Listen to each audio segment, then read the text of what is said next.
প্রায় কয়েক বছর পরে সারাতে চলেছে 12 নম্বর এবং 11 নম্বর ওয়ার্ডের মাঝামাঝি জেলা পরিষদের পাশের যে রাস্তাটি রয়েছে সেই রাস্তাটি ইতিমধ্যেই বালুরঘাট পৌরসভার তরফ থেকে এই রাস্তাটি নতুন করে সারানোর কাজ শুরু করা হবে।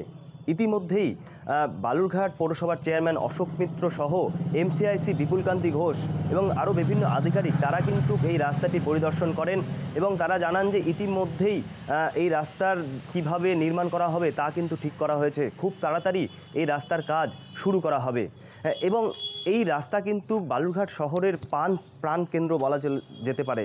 এটা হলে সবারই সুবিধা হবে, কারণ স্কুল স্টুডেন্টের এটা হচ্ছে স্কুল স্টুডেন্ট যারা হাঁটা পথে এবং কলেজ স্টুডেন্ট তাদের হচ্ছে এটাই মেন রোড বলতে হবে।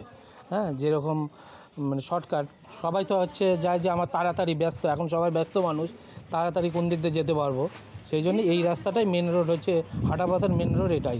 আর ভালো হলে তো সবারই ভালো হবে। 11 নম্বর এবং 12 নম্বর ওয়ার্ডে যে সংযোগ রাস্তা, যেটা জেলা পরিষদ অফিসের ঠিক বাপাসের যে রাস্তাটা 100 মিটারের উপরে সেই রাস্তাটা আমরা যে ড্রেনটা রয়েছে সেই ড্রেনটাকে একেবারে রেনোভেশন আপগ্রেডেশন করে গার্ডওয়ালটাকে উঁচু করে স্ল্যাবগুলোকে ভালো করে এবং পাশাপাশি এই পুরো রাস্তাটাকে আমরা পেভার ব্লক বসিয়ে দিয়ে একটা খুব সুন্দরভাবে সেই রাস্তাটাকে করে সাধারণ মানুষকে শুধু বালুরঘাটবাসী নয় জেলাবাসীর খুব কাজে লাগবে, উপকারে লাগবে, সেই চিন্তাভাবনা আমরা করেছি। সেই রাস্তার কাজটা শুরু হয়েছে।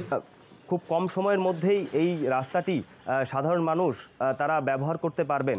বিশেষ করে বর্ষার টাইমে কিন্তু খুব সমস্যায় পড়তেন এবং বিভিন্ন সময় কিন্তু দুর্ঘটনাও ঘটেছে এই রাস্তায়। এলাকার মানুষ তারা যেটা বলছেন যে এই রাস্তাটি ঠিক হলে তারা অনেকটাই সুবিধা পাবেন। আমার শহর বালুরঘাট থেকে সুমন ভৌমিক, কলকাতা টিভি।